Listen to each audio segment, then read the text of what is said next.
ڈیرہ کی قدیمی دینی درسگاہ دارالعلوم نعمانیہ میں منعقدہ تقریب سے مولانا فضل الرحمان کا خطاب۔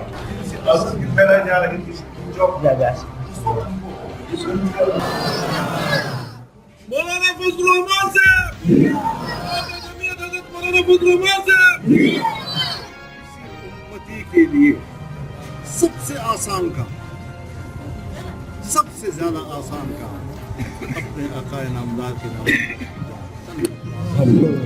مولانا فضل الرحمان نے کہا کہ غداری کے مقدمات قید و بند کی صوبت عوام کے دلوں سے عشق رسول صلی اللہ علیہ وسلم ختم نہیں کر سکتی۔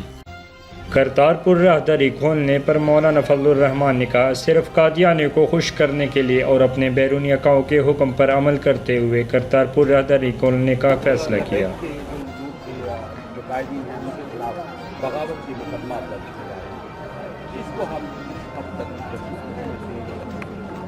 دیکھیے، ہم ان کے ساتھ مکمل یکجہتی کا اعلان اسٹیبلشمنٹ نے روکا ہے اور اپنی اتھارٹی کا جو غلط استعمال ہے وہ اسے کہتے ہیں۔ اعظم صاحب کہتے ہیں کہ یہ وقتی طور پہ ہے، جو مہنگائی ہے یا جو کرائسس ہے اس کو وقتی طور پہ ہے، اس پہ قابو پا لیا جائے۔ ان کو بتائیں کہ آپ وقتی طور پر کیمرہ مین محمد نعمان کے ساتھ محمد مشتاق، اپنا ڈیرہ نیوز، ڈیرہ اسماعیل خان۔